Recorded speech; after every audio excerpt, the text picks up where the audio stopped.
Planktono organizmai ir jų bendrijos yra labai populiarus įvairių biologijos mokslo disciplinų tyrimų objektas. Smulkius trumpai gyvenančius planktono augalus ir gyvūnus patogu auginti laboratorijose, naudoti eksperimentiniams tyrimams. Kai kurie planktono gyvūnai padeda įvertinti aplinkos taršą. Planktono organizmų populiacijas patogu modeliuoti. Taigi neatsitiktinai istorijos iš planktono gyvenimo iliustruoja nemažai fundamentinių ekologinių dėsnių. Planktono organizmų vaidmuo ekosistemoje priklauso nuo jų padėties mitybos grandinėje. Smulkūs dumbliai yra pagrindiniai organinės medžiagos gamintojai dideliuose ežeruose. Filtratoriai yra daugiausia augalėdžiai arba maitinasi vandens storymėje pakibusiomis negyvos organinės medžiagos dalelėmis. Kai kurios rūšys yra tipiški plėšrūnai. Visi planktono organizmai yra svarbus žuvų maisto objektas, ypač ankstyvose pastarųjų vystymosi stadijose. Terminą planktonas 1887 metais pasiūlė vokiečių mokslininkas Viktoras Hensenas. Planktonu jis pavadino smulkius organizmus, pakibusius vandens storymėje ir nesugebančius pasipriešinti vandens srovei. Iš tiesų apibrėžimas nėra visai tikslus, nes daugelis planktono gyvūnų sugeba aktyviai judėti. Pavyzdžiui, dafnijų plaukimo greitis gali siekti 20 ar net 30 mm per sekundę. Visą savo gyvenimą planktono gyvūnai praleidžia labai specifinėje ir nepastovioje aplinkoje. Fizinės ir cheminės vandens charakteristikos tokios kaip temperatūra, srovės greitis ir kryptis, pH, ištirpusio deguonies koncentracija nuolat kinta tiek paros, tiek sezono eigoje. Taip pat keičiasi ir vandenyje pakibusių maisto resursų, tai fitoplanktono, bakterijų, detrito, dalelių kiekis. Šios gyvenamosios aplinkos savybės nulėmė unikalius tik planktono organizmams būdingus bruožus. Tai trumpą gyvenimo ciklą, partenogenetinio dauginimosi galimybę, mažą kūno dydį, kūno skaidrumą, savitus judėjimo bei maisto rinkimo būdus. Zooplanktonas turi prisitaikyti ne tik prie laike kintančios aplinkos. Iš pirmo žvilgsnio vienalytė vandens aplinka iš tiesų yra labai netolygi. Šiltame, gerai apšviestame paviršinėme vandens sluoksnyje yra geros sąlygos fotosintezei, todėl čia paprastai yra daug maisto resursų. Kita vertus, čia planktono gyvūnai yra nesunkiai pastebimi plėšrūnų, planktofagių žuvų. Tuo tarpu priedugninis vandens sluoksnis yra šaltesnis, maisto čia mažai, o tamsoje žuvims sunkiau pastebėti savo potencialias aukas. Dėl šios priežasties nemažai zooplanktono atstovų dieną laikosi apatiniuose vandens sluoksniuose, o naktį pakyla maitintis į paviršių.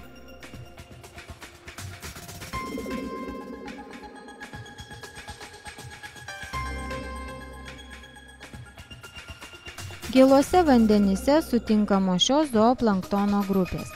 Pirmuonis protozoo vienaląsčiai, dažniausiai pavieniai, kartais kolonijiniai fagotrofiniai organizmai. Jie yra ypač svarbus anglies ir energijos apykaitai ekosistemoje. Verpetės rotatorija, daugialąsčiai pavieniai ar kolonijiniai gyvūnai. Ir klakojai, ir šakotausiai vėžiagyviai.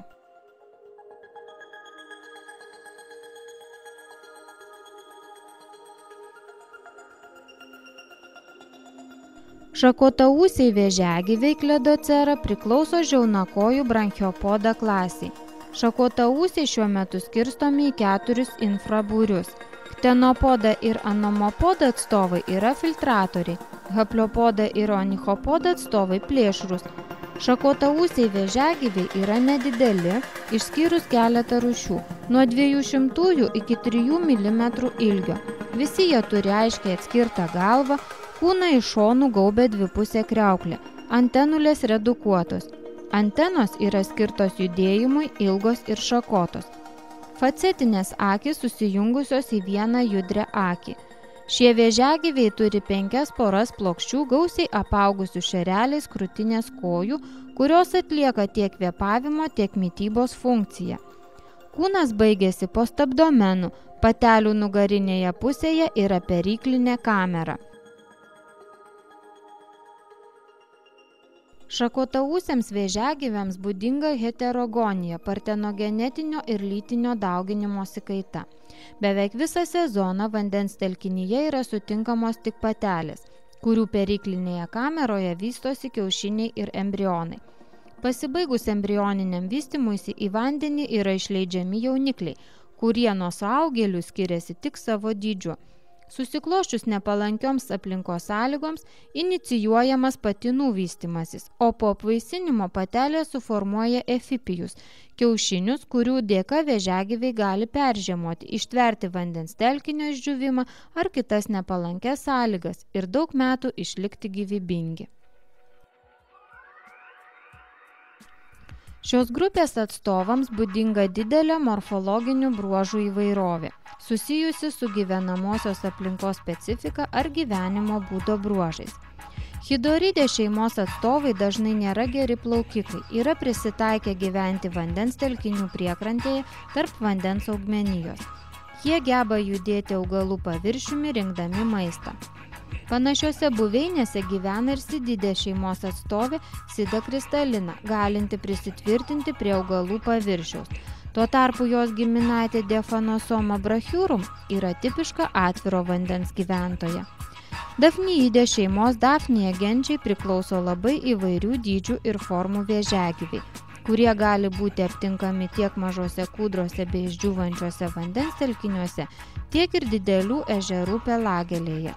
Tos pačios šeimos atstovas Scapholeberis mukronata gyvena vandens telkinių pakraščiuose ir vienintelis iš šakotaūsių vėžiagyvių, plaukdamas ant nugaros gali maitintis ties vandens paviršiaus plėvele susikaupusiomis maisto dalelėmis. Bosminidės šeimos atstovai sutinkami tiek mažose kūdrose, tiek dideliuose ežeruose, vandens augalų sąžalynuose bei atviruose plotuose.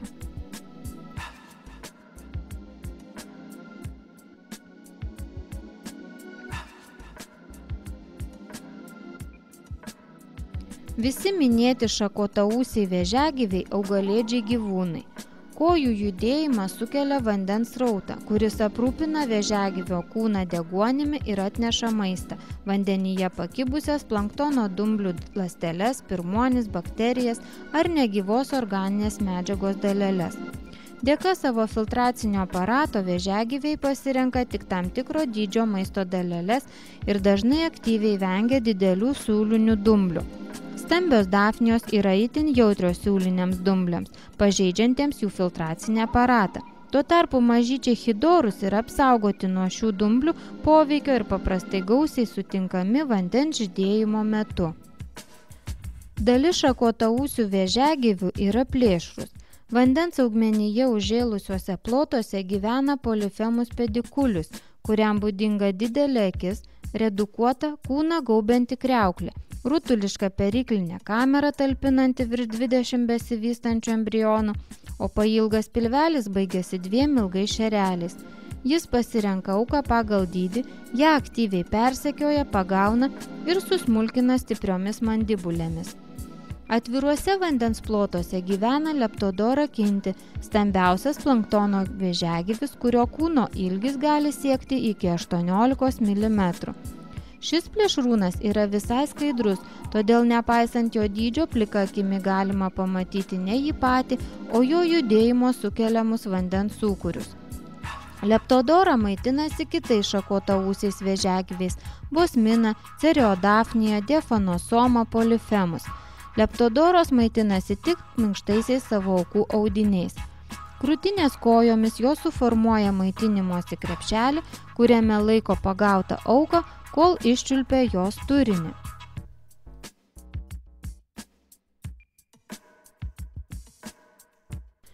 Irklakojai vėžiagyviai kopepoda priklauso žandakojų maksiliopoda klasiai. Kalenoidai ir dalis ciklopoida būrio atstovų yra tipiški planktono gyventojai, tuo tarpu hapaktikoida gyvena vandens telkinių priedugnyje ar priekrantės augmenijoje ir planktone sutinkami retai. Irklakojai vėžiagyviai neturi kūną dengiančios kriauklės, galvą ir pirmą krūtinės narelį dengia bendra kutikulė. Turi pastovų segmentų skaičių – 5 krūtinės ir 4 pilvelio segmentus. Ciklopoidą būdinga aiški riba tarp lašo formos galvakrūtinės ir pilvelio. Antenulių ilgis dažniausiai didesnis arba beveik lygus pusiai galvakrūtinės ilgio. Patelės kiaušinius nešioja dviejose prie pilvo prisitvirtinusiuose kiaušinių maišuose. Patinų antenulės pakitusios pritaikytos griebti. Kalenoida galvakrūtinė pailgai ovališka, antenulės labai ilgos, aiškiai ilgesnės už galvakrūtinę. Patelės kiaušinius nešioja viename prie pilvo pritvirtintame maiše arba deda juos tiesiog į vandenį. Patinų viena iš antenulių sustorėjusi. Skirtingai nuo šakotaūsių ir klakojai vėžiagyviai dauginasi lytiniu būdu. Populiacijose yra nuolat sutinkami tiek patinai, tiek patelės. Savo gyvenimo cikle šie vėžiagyviai turi diskrečias vystymosi stadijas. Iš apvaisintų kiaušinių išsirita visai nepanašus į suaugėlius nesegmentuoti nauplijai, kurie auga, neriasi bei virsta kopepoditais. Kopepoditinės stadijos skiriasi kūno segmentų skaičiumi. Suaugėliais vadinama 6 kopepoditinė stadija. Ramybės periodą ir klakojai vėžiagyviai gali praleisti įvairiose vystymosi stadijose.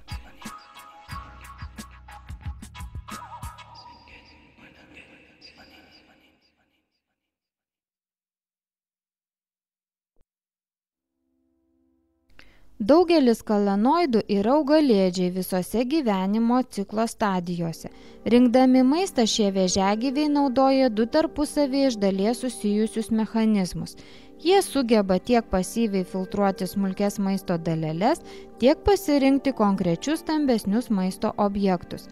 Stambios ciklopoidų rūšys priklausančios cikliops, makrociklops, akantociklops, mezociklops gentims dažniausiai yra plėšrios, minta kitais planktono vėžiagyviais, dvisparnių vabzdžių lervomis ir mažašerėmis kirmėlėmis.